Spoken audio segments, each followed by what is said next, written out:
but my score wasn't as good on my biological age until I started putting in my workouts. I go, hang on, well, why aren't you asking about my mindset? How am I feeling today?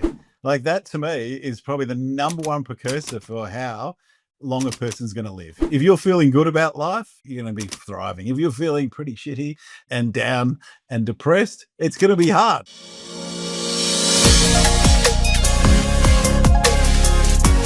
Hello and welcome to the Biohacking podcast. I'm Azra, your host and founder of Biohacking. I'm an integrative nutrition health coach specializing in longevity for women, a health and wellness journalist, writer, corporate consultant, and a biohacking advocate. Biohack Her is a space where we can explore ways to optimize our health to live well longer. Whether it's through improving our nutrition, exercising, cryotherapy, supplementation, technology, and more, I'll be bringing you information and interviews with the best longevity experts to help you understand what you can do to optimize your health, prevent disease, and slow down or even reverse the symptoms of aging by taking control of your unique bio-individuality. Want to know more? Let's dive in.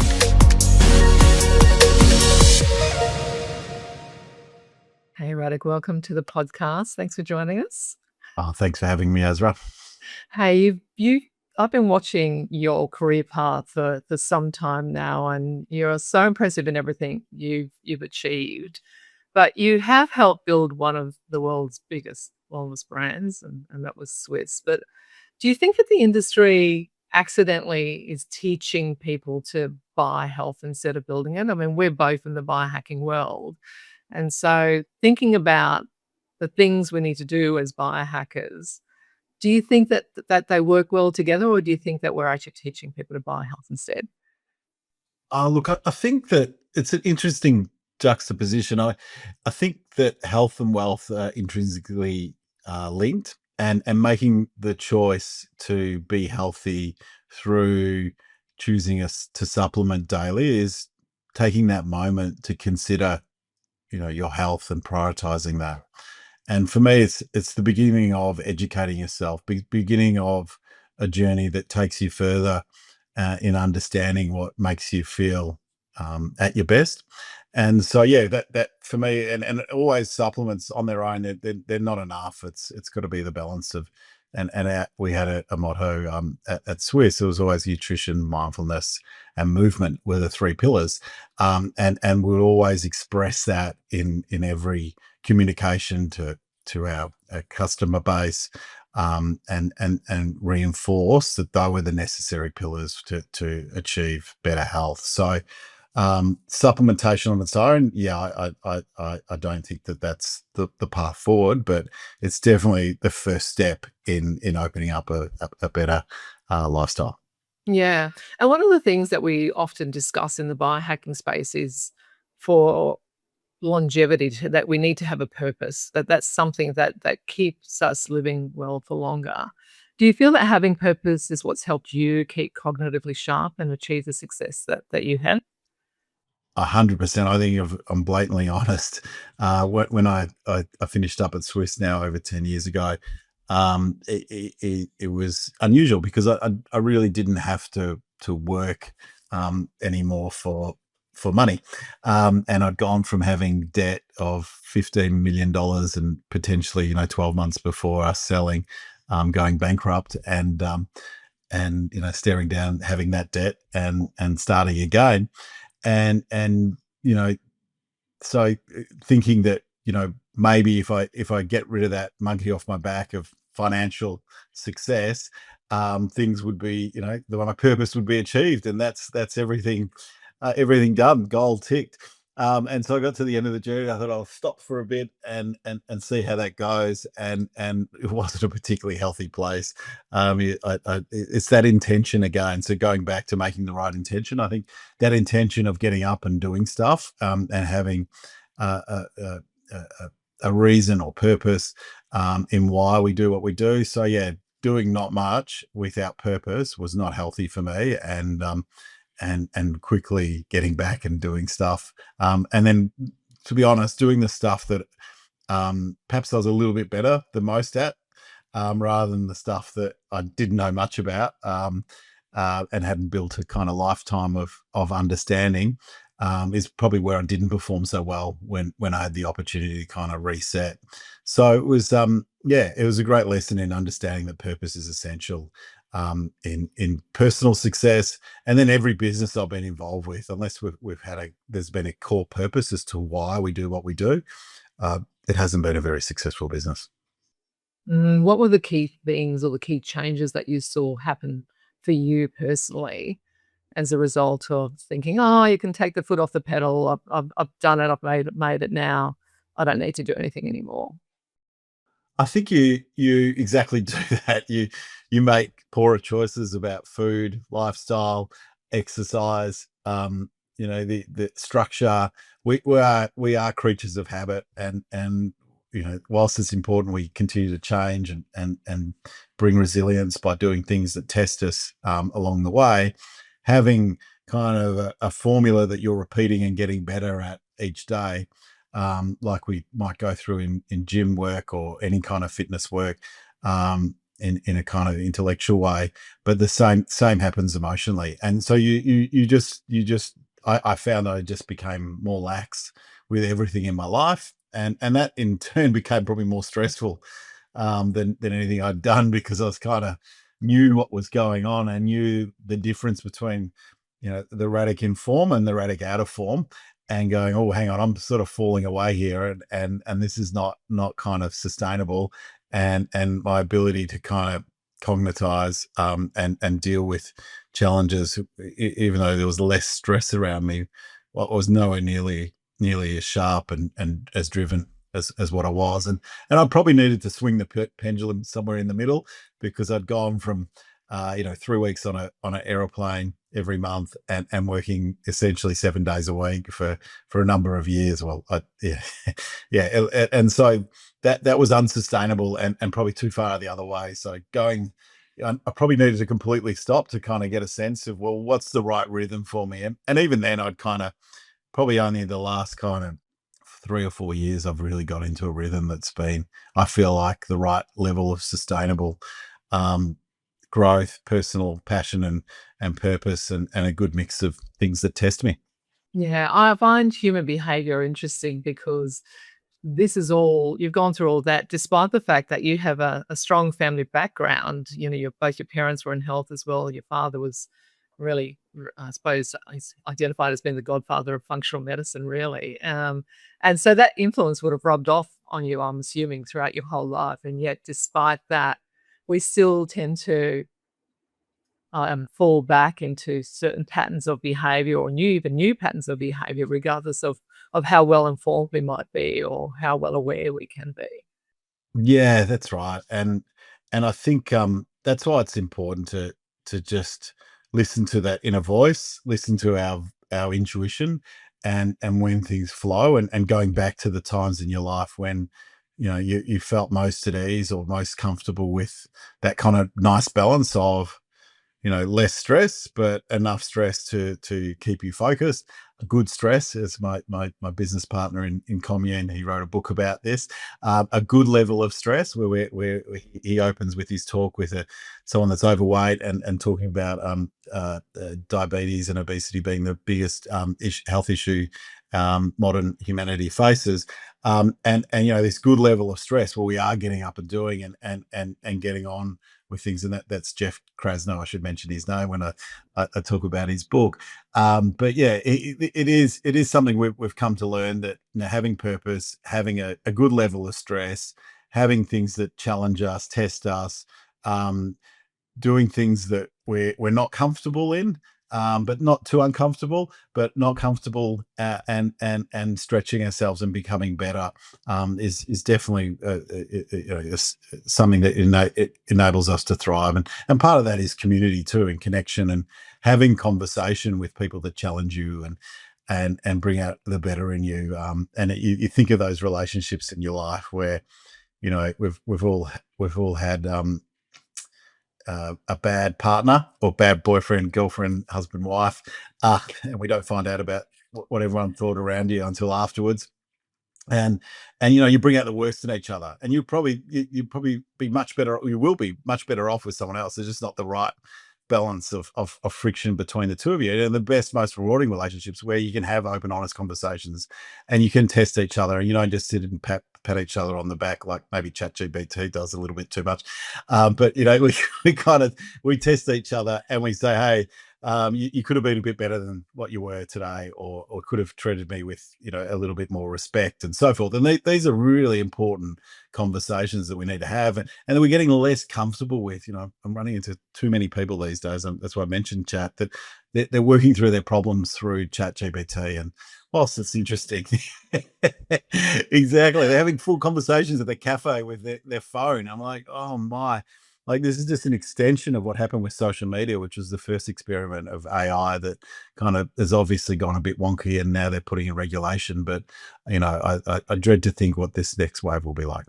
Yeah, it will be really interesting to see human behavior change again as a result of these AI relationships. I know some people who use AI as a partner to check on things with, and consult with AI on certain things and have full on conversations, and get validation from them and so on. I'm just like, Hmm. really, really. I'm Hmm. like, it's just kind of like, don't you have a husband to do that with, Yeah. or a child, or a best friend, or Yeah. some other human that you can have a chat to? Yeah. We must have a similar circle of friends. Maybe. Maybe. Yeah, I think it's definitely, look, I think AI absolutely has its benefits, and Hmm. it's exciting times to be in that space.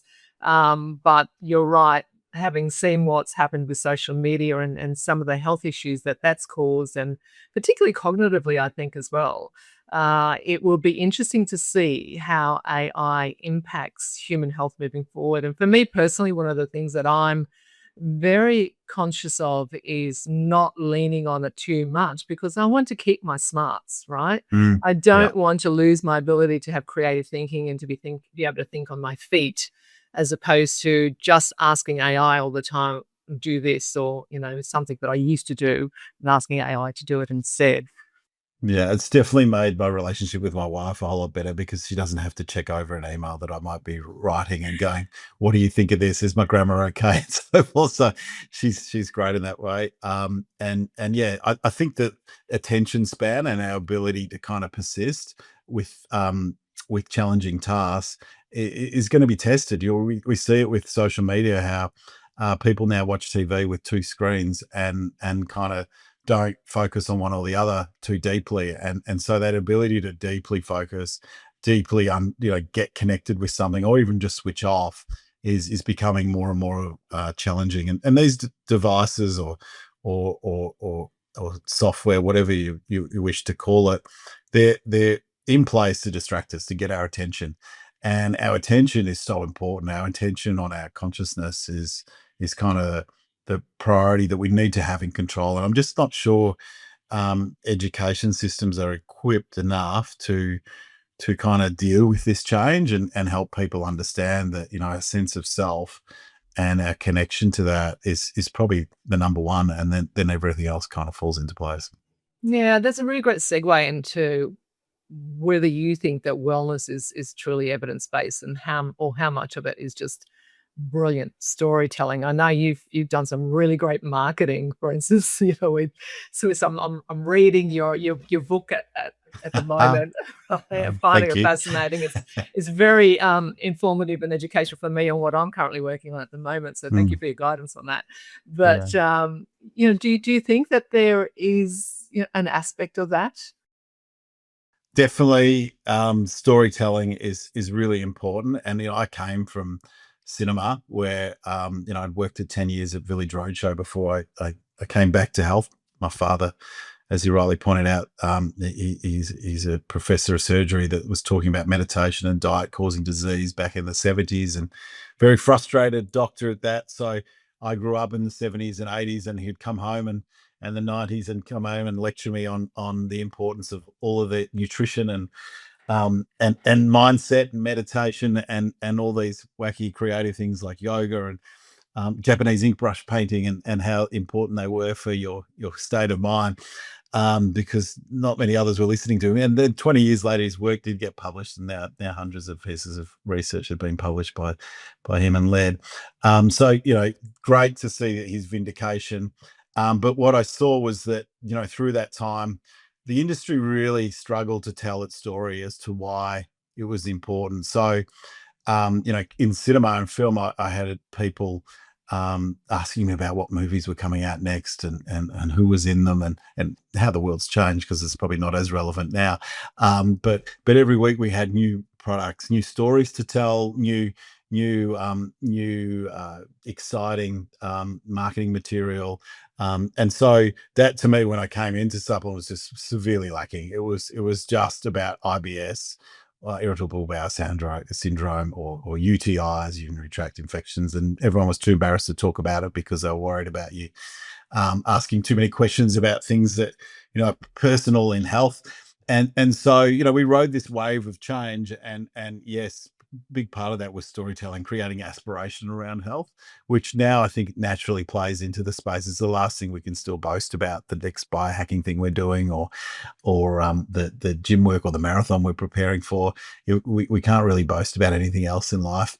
And so, so even that might be a bit under threat, because biohackers are getting a little bit tired about how much they talk about their biohacking, but and how obsessed they are with it. But for now, I think storytelling is a big part of why we do stuff, and it's the storytelling of purpose as well. So I don't think there's anything wrong with a bit of storytelling, and the theatre that goes with why you take a supplement. Yes, I think there's a big difference in supplements and the ingredients you can kind of choose to take. But as I said, I think that becomes the education point, and that becomes where, rather than this old school thinking where, traditionally, which still does happen with the majority of people go to the doctor to fix things once they're done, once they've got a problem, rather than taking control of their health and going, how can I be an active participant in my wellness journey, or active participant in a chronic disease situation? My father would always say that whenever he saw a patient that had cancer, or still sees to this day, has cancer, he'll know from the first, couple questions he asks whether they're going to live or not.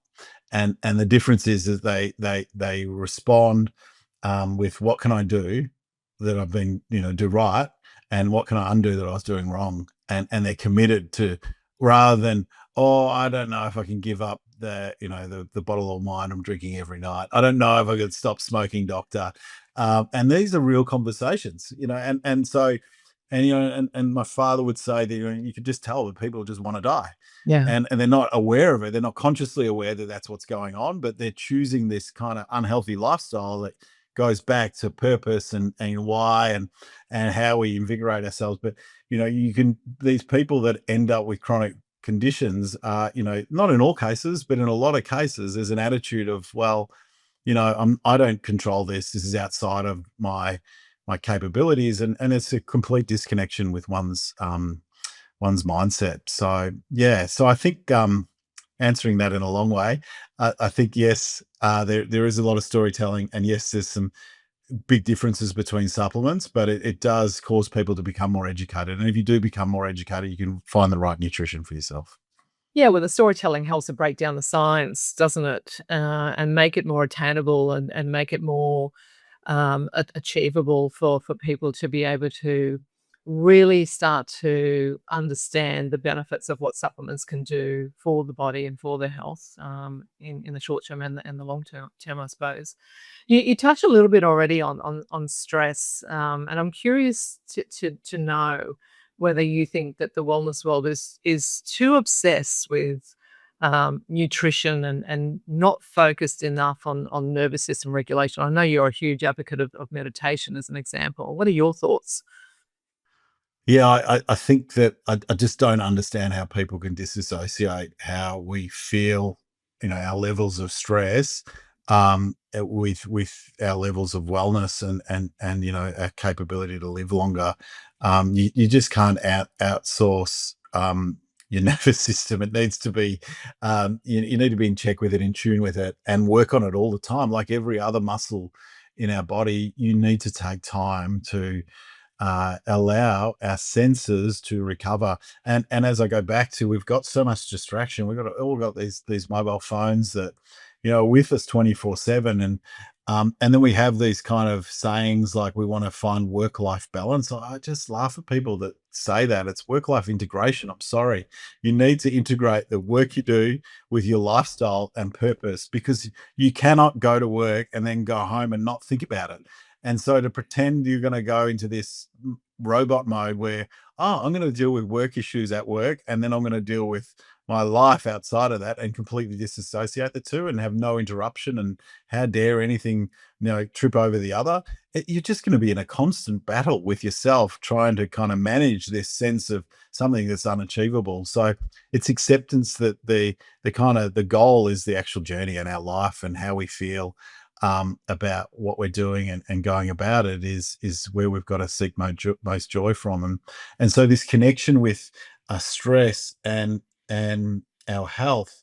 I mean, stress is the biggest precursor for every chronic disease. It causes inflammation in the system, and inflammation is the number one precursor for causing any of these chronic conditions. So if we can manage inflammation or stress levels, and no more underlined than when I wear a glucose blood monitor, which I do probably every 6 months for a month, just to see foods I thought would be just foods, and its effect on my glucose, which is a big precursor for inflammation in the system.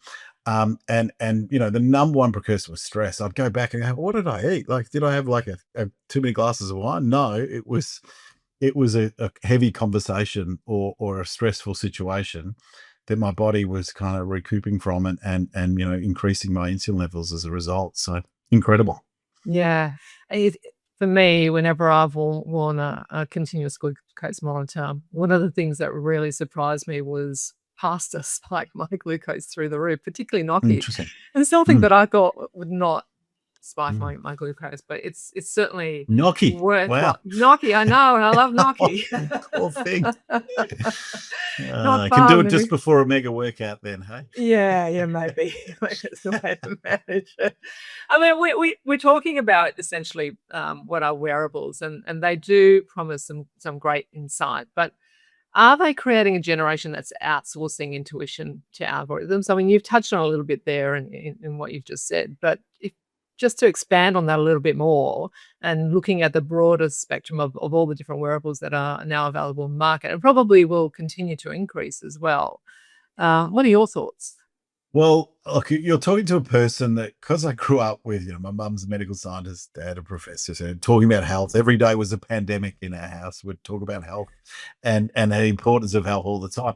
I get pretty stressed, like if I do any kind of wearable. So so if someone takes my blood pressure with a white coat on, it goes up. If I purposely now do it the morning before I go to show on my picture, go, look, my blood pressure is fine, but I freak out. So there's something going on, and that's like a version of a wearable.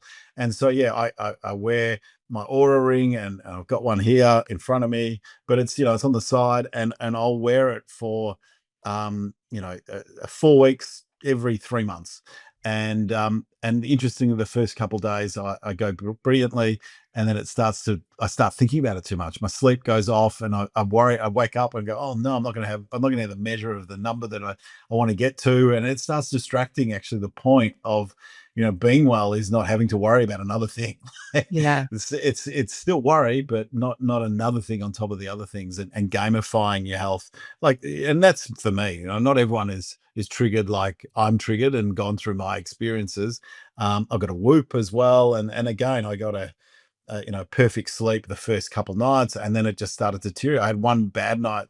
I went to bed later than what I expected, and that's going to happen in life. But I went, oh no, that's going to affect it. And then from there I started worrying about my sleep again, and so yeah, there's some really interesting data that comes from it.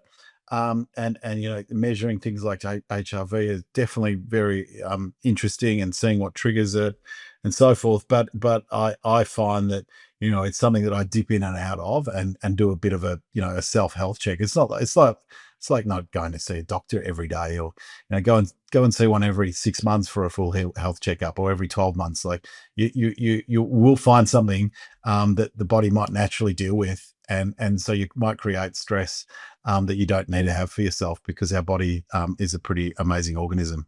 Yeah.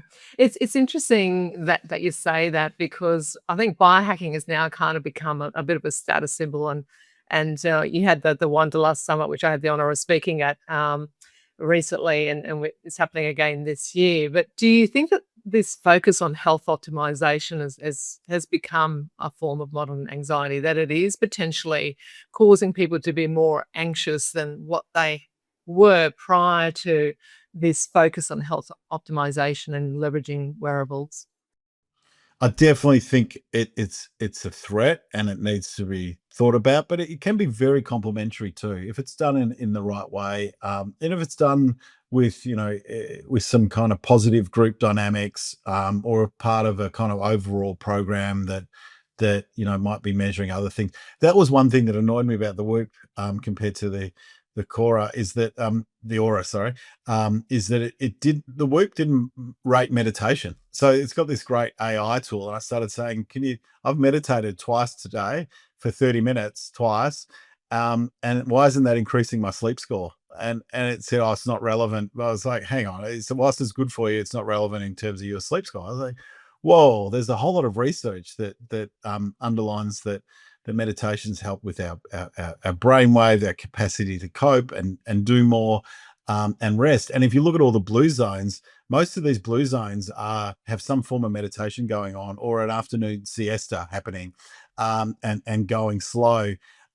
So the the this kind of notion of being very scientific about things without kind of considering how people feel.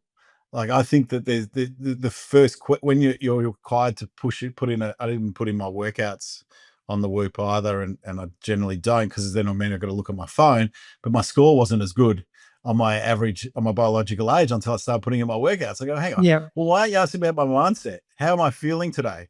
Like, that to me is probably the number one precursor for how long a person's going to live. If you're feeling good about life, you're gonna be thriving. If you're feeling pretty shitty and down and depressed, it's gonna be hard. Like, and you might be sleeping perfectly fine, and you might be working out and doing all the physiological things right, but that's where these wearable devices are missing at the moment for me, is our mindset and how we're feeling.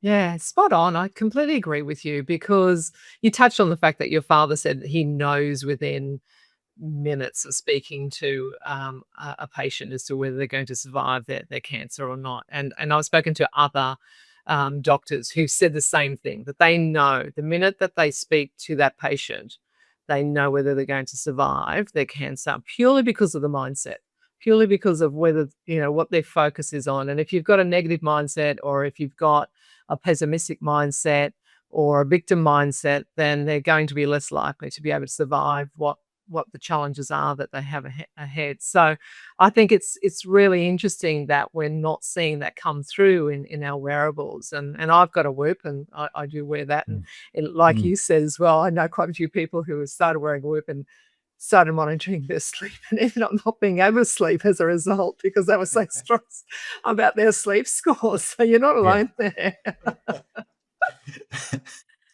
We should start a group up that we connect and kind of counsel each other through the challenges we have.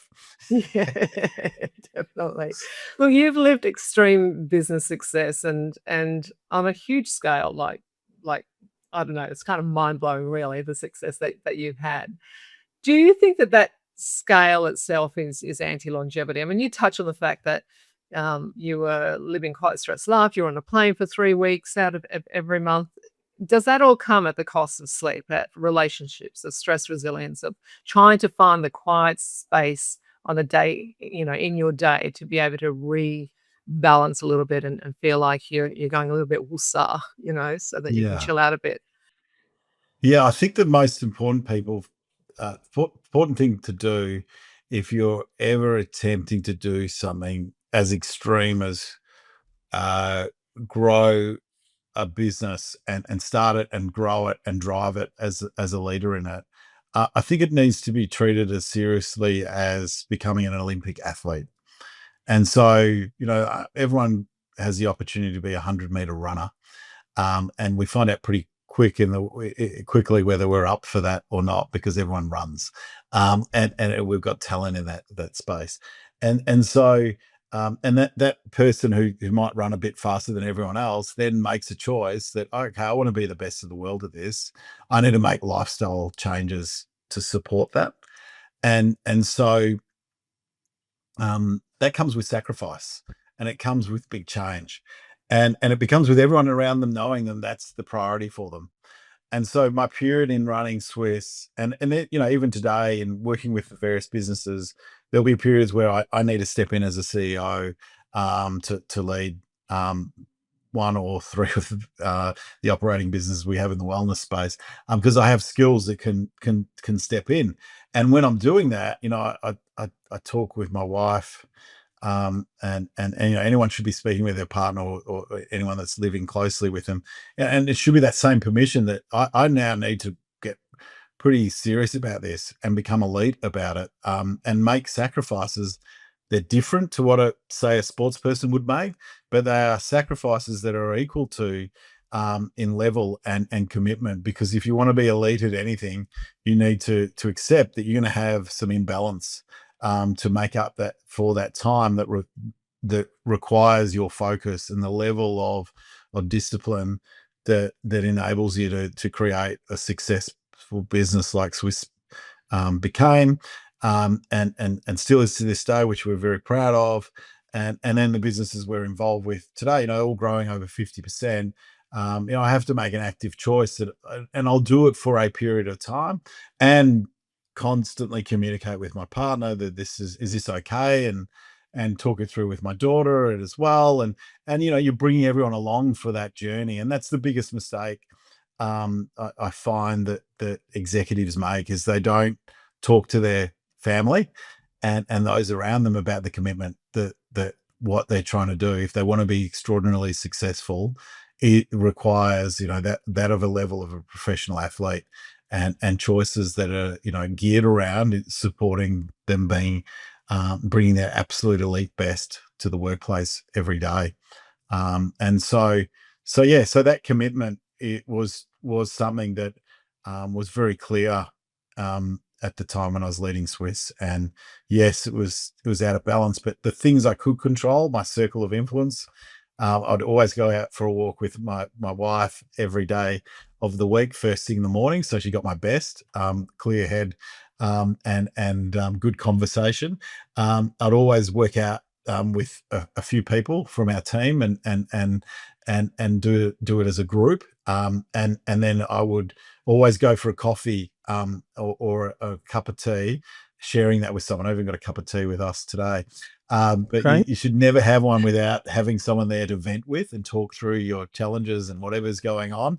And I'd choose to ride to work, walk to work, run to work, whatever was kind of happening. But being as physical as I possibly could be. And then I'd meditate twice per day.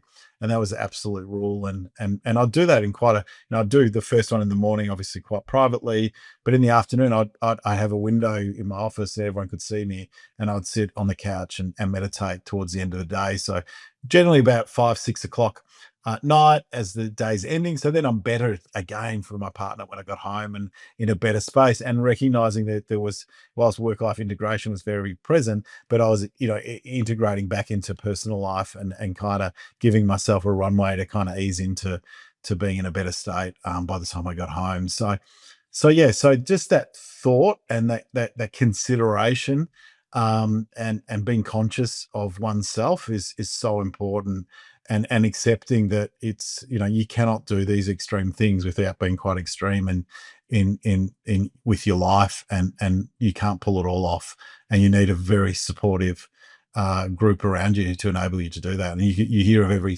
sports person that's done something extreme, or any famous actor, actress, or musician, and they talk about coaches and the support networks they have around them to enable them to be super successful in a prominent way. So yeah, make sure you bring everyone on board if you want to be successful. Yeah, good advice. You've touched on making sure that you've got that right group of friends or entourage, as they call it in Hollywood, I suppose, of Yeah, people who are around you. yeah, Um, correct. I wonder what your thoughts are on founders in the wellness space and whether they're still getting things fundamentally wrong about human behavior change, because you've worked with a hell of a lot of people in all the businesses that you've done. And you touch on this in your book as well, and I've heard you speak about um, this in other interviews as well. But do you think it's something that we really need to focus more in the wellness space and really identifying that human behavior change and the importance of it and how we can influence that for the better? Definitely, it's an opportunity, and that's why I love working with authentic founders who are living their passion, but have created something from scratch. And that is the hardest part, is the kind of startup phase, and Mhm. and understand that choice that I'm talking about and how much time it takes. It's incredible, and you know, I've become really good in supporting those that have made that start, and you know, taking them on the growth journey, like Swisse was. You know, he was 10, 13 million in revenue, and we ended out at 700 million in revenue. And, you know, like a love, when we bought in, was a very similar size, and now we'll do over 30 million in revenue. So we're kind of 12 months later. So we're kind of, we've got really good on optimizing that place, but that's also to enable that, it's kind of allowing the founder to kind of focus on doing what they do best and bring in people around them that do other things better than they would do. And then allow them to kind of really thrive, and let go of this detail that was a necessary part of why the business has been successful, but allow people to focus on that detail and do it better than they would do it, but enhance their superpower and bring that game and make that business even better and more powerful in the, I suppose, the core essence of what it stands for and what it has made it successful. And so part of that, which is something that's an absolute prerogative for me, is culture, and the culture of an organization, and how people feel about coming to that workplace, including that founder, is so important. It's the number one priority. And so, and it's how people, you know, make decisions without you in the room, really defines your organization, and the strength of your culture. And it needs to be values driven. It needs to be, you know, close to what you would expect, and it, you know, it doesn't need to be exactly as you expected, but it needs to feel like something that, oh, I would have done that, or that's even better than what I would have done, or, you know, I wouldn't have done it that way, but it's got the same result. But the number one thing is, it still is delivering on the purpose, and people feel invigorated by having that ownership to contribute to the purpose, and scale becomes, I suppose, a lot more satisfying for a whole lot of people rather than just one person. And then, you know, our number one thing is, you know, 4 out of 5 of us work in business environments. 1 out of 5 in Australia, 1 out of 5 are working for government. You know, we cannot wait for government to make society as good as we want it to be, and we cannot Mm. keep venting our frustrating at them. We need to we need to vent at our own circle of influence. Just go back to what we control as business leaders, is our environment, our business. And the most satisfying thing for me has been when a partner of someone who's been working with me have said they've become such a happier person as a result of being in your environment. And so, if every environment could be that enhance people's happiness, I think we then are taking control of our society. And you know, it's a society that I love being part of here in Australia. We're very lucky to be part of this country. So how do we give back? We create wonderful businesses that are purpose led, purpose driven, and everyone feels part of that. And culture is the outcome. Great culture, and you know, Swiss, for instance, when you know, we won best employer 3 years before I left as CEO. You know, and it took us a good 7 years before we entered into the employer status, best employer status levels, because it's something that you got to work on as a business plan. Like a business plan, it takes a whole lot of time, as much time to create extraordinary culture as extraordinary business, and they go hand in hand. And so Swiss still to this day still wins best employer 10 years on, with a complete change of employer, complete change of leadership, and a complete change of ownership, and and also from a different country, which has different cultures and different ways to measure what is a good culture in a business, and so yeah, so for me, culture is the number one thing that we can really have purpose in our business with, and enhance our lives as well as everyone around us. Yeah, I couldn't agree with you more. I consult. I have been consulting to corporate clients for, gosh, 20 years now, and I've seen some cultures, I tell you. Particularly Yes. post mergers, you see government Mm. entities, and then they become private entities, and they bring that government mindset over, and then they expect the culture to change overnight, and it doesn't change overnight. It takes years to build a really effective culture, as you've highlighted. I'm curious. You mentioned superpower. What's your superpower? I like to think it's being able to do this. That's not what I was expecting. So it's very effective with the top button too. So for those that aren't watching, I just move my hair without touching it, and my ears move as well. And that came because my granddad used to move his ears to make me smile as a kid. And every day I was like, I tried to do the same thing in the mirror. I go, it was so cool. And so then I eventually could move my ears and then without touching them. And then it developed into moving my hair as well. So it's quite impressive.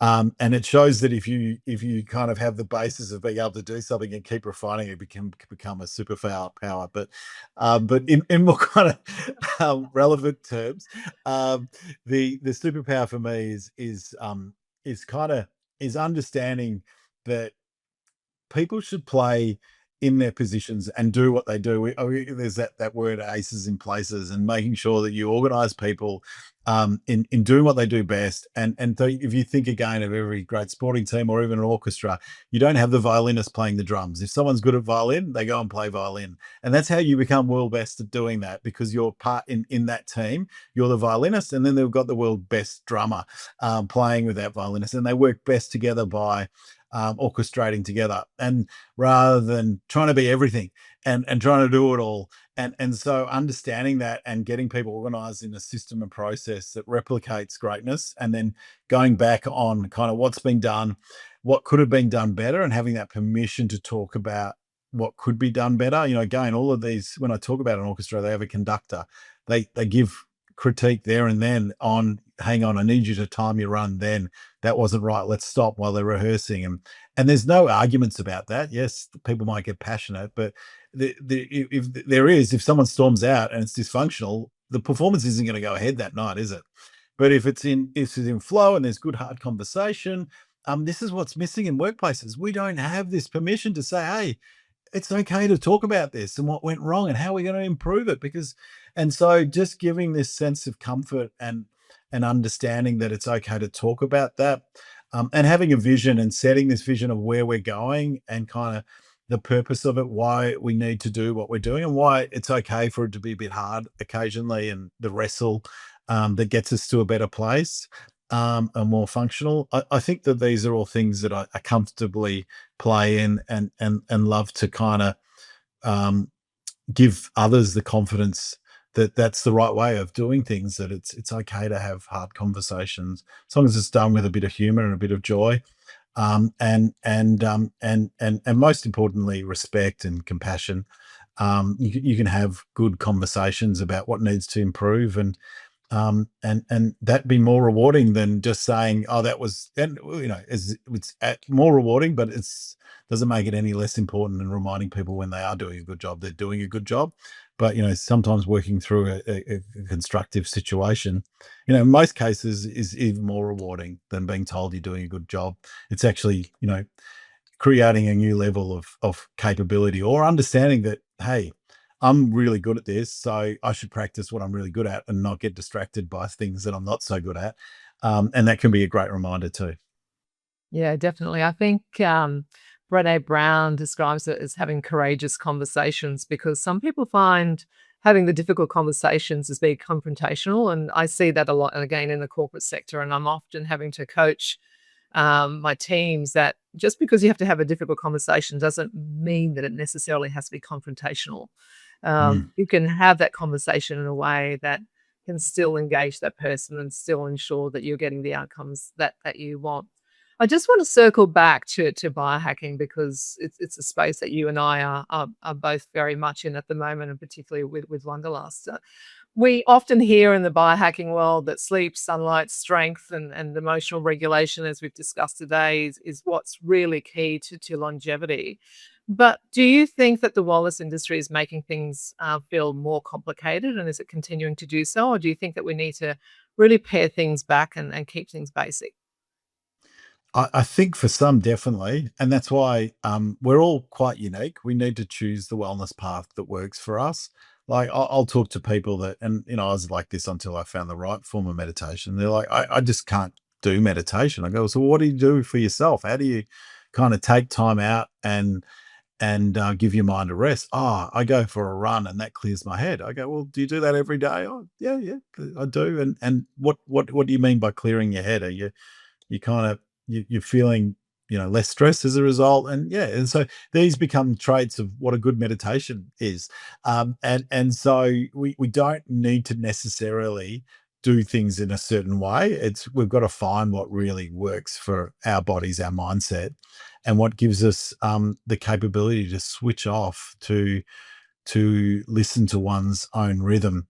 And so, yeah, so those are the things that can overcomplicate when we think that there is a generic answer that everyone should be the same. And that's what worries me about, like what we talk about with wearables, is generic responses and not taking into account the emotional side. I think that you need to, at least if you are becoming a biohacker and if you're interested in that space, you are on that journey, and you are measuring and you are seeing what works for you and doesn't work, and you'll be interested in getting your bloods or testing your DNA and understanding what's happening from that, and you take what kind of intuitively feels best for you, or what you feel better as a result of doing. And so, I again, if I do a hot cold sauna, I find that for me, doing that once or twice a week, I'll look forward to it. Anymore, I won't. And so you need to be looking forward to these things. If you don't look forward to your workout, if you're not looking forward to your meditation, you're actually doing the wrong type of workout or your meditation. Find something you look forward to. It should be something you love doing. It should make you feel like you thrive. Find the supplements. You go, oh, gee, I can't. That feels really good energetically. It feels great. I can tell you now, I had one supplement I added to my program, and it just feels down vibe. And I just started putting in my smell. I was like, I'm not going to do this again. I'm done. And I feel better as a result today. I felt heavy the last few days as a result of it. And I went, no, this is just not for me. It just doesn't work for my body. And so just taking that moment to kind of considering how you feel afterwards, and not just doing it for the sake of, oh, that's the program and I have to do it that way. Mm. Yeah, yeah, yeah. Very good advice. The global longevity market is really starting to ramp up right now. It's kind of at the point of exploding. Really, what percentage of what's being sold right now do you think is genuinely transformational? Ah, And I, uh, I, I the, ask that because I've been to a few longevity conferences, and some of the research that I've heard out there, for instance, around NMN as an example. I don't know that you guys have got some mm, NMN, which is TGA approved. Thank goodness. yeah, So we've finally got one in Australia that's yeah, TGA approved. But there are correct. some out there that, I've heard that there's 0% of NMN in the Mm, supplement that's being sold as being NMN. So yeah. there's some consumer concern around this. Yeah, we're really lucky in Australia. We have great regulation in place for all supplements. So if it has the TGA Austell mark, which for those on video, there's a little mark on the side of the label that it says Austell or Ostar, and that means it's been manufactured to TGA standards, drug standards, in all countries except for Canada and a couple European countries, as well as Middle Eastern countries now.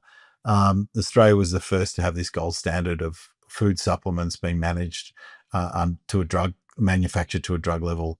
Whereas, in places like the US, if your supplement comes from there, you're relying on that manufacturer or that brand to apply a standard.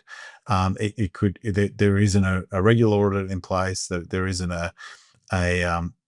there isn't a government independent audit in place, or a standard that they need to apply. It could be made in the back of someone's kitchen and as a food, like you'd buy a product from Uber Eats or something like that. So in terms of measurement and ensuring what's on the label is in the capsule or the powder that you're consuming, there can be massive differences. So yeah, stick to what we have here in Australia, as I say, Canada, and do your research. There are some good credible companies saying that in the US that do produce supplements to good standards, but I've manufactured in most plants across the world, and some of the plants that we haven't manufactured in, the auditing standards, when you read the reviews, I mean, incredible. Like your creatine was being made in the same plant where a growth hormone was being made in steroids, and they would not clean the machinery properly. So hence you'd get athletes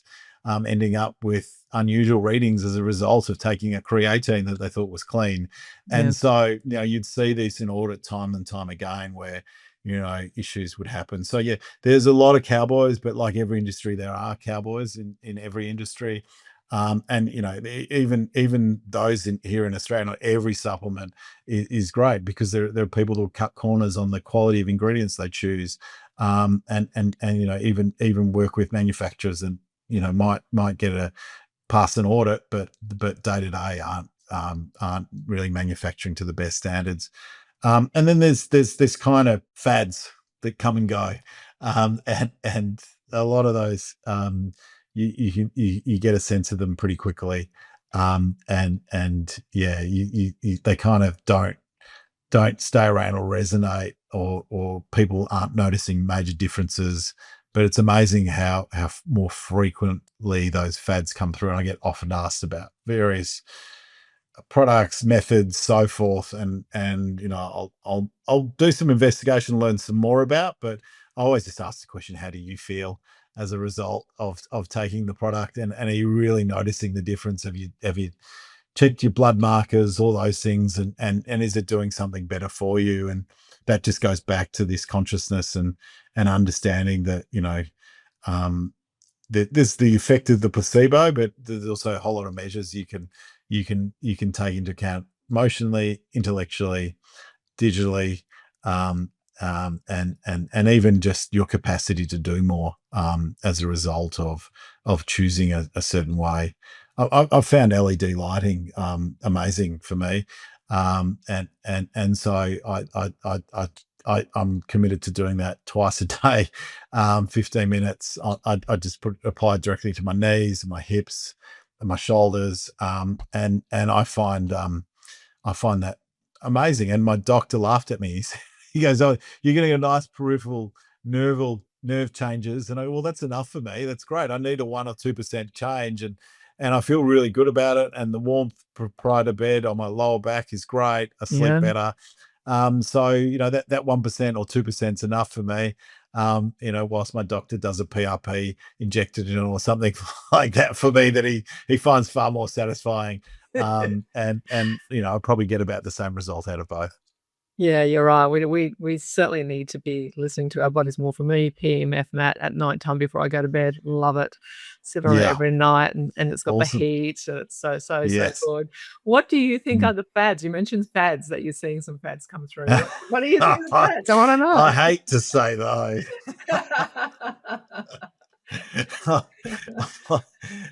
I mean, I'll never forget the one where my good friend, I traveled with him around Europe, and he became a doctor, and he came with dad.